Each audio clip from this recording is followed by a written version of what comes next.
ఇలాంటి మన action figure videos ఎలా క్రియేట్ చేసాం, తర్వాత ఎలా ఇమేజ్ మనము క్రియేట్ చేసాము, ఎలాంటి మనం ప్రాంప్ట్ యూజ్ చేస్తున్నాము, ఇక్కడ మీరు ప్రాంప్ట్ యూజ్ చేసుకోవచ్చండి. ప్రతి ప్రాంప్ట్ నా ఇన్స్టాగ్రామ్ బయోలో ఉంటుంది. ఎలా మనం వీడియో క్రియేట్ చేసామో కంప్లీట్ వీడియో ట్యూటోరియల్ మనము మన ఛానల్ అప్లోడ్ చేసామండి. మీకేమైనా డౌట్స్ ఉంటే మీరు హ్యాపీగా ప్రాంప్ట్ అని నాకు మెసేజ్ చేసి మీకు ప్రాంప్ట్ పంపిస్తాను అండి.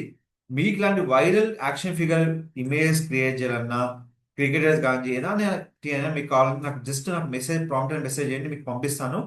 అండ్ ఇలాంటి ప్రాంప్ట్ అని మన లాంగ్ వీడియోలో డిస్క్రిప్షన్లో ఉంటాయి, అలాగే నా ఇన్స్టాగ్రామ్ బయో లింక్లో కూడా ఉంటాయండి. మీరు ఎలాంటి ప్రాంప్ట్ పడేసిన పని లేదు. జస్ట్ నాకు ప్రాంప్ట్ అని మెసేజ్ చేయండి, మీకు అవపడకపోతే నేను మీకు కంప్లీట్గా మెసేజ్ పెడతాను అండి. మీరు దాని గురించి పడేయాల్సిన పనే లేదు. సో ఇలాంటి యాక్షన్ ఫిగర్ కోసం, ఎలాంటి ఇమేజ్ చేయాలి వీడియోస్ కోసం కంప్లీట్ వీడియో మన ఛానల్ ఉందండి. Don't forget to like, share, subscribe channel for more updates.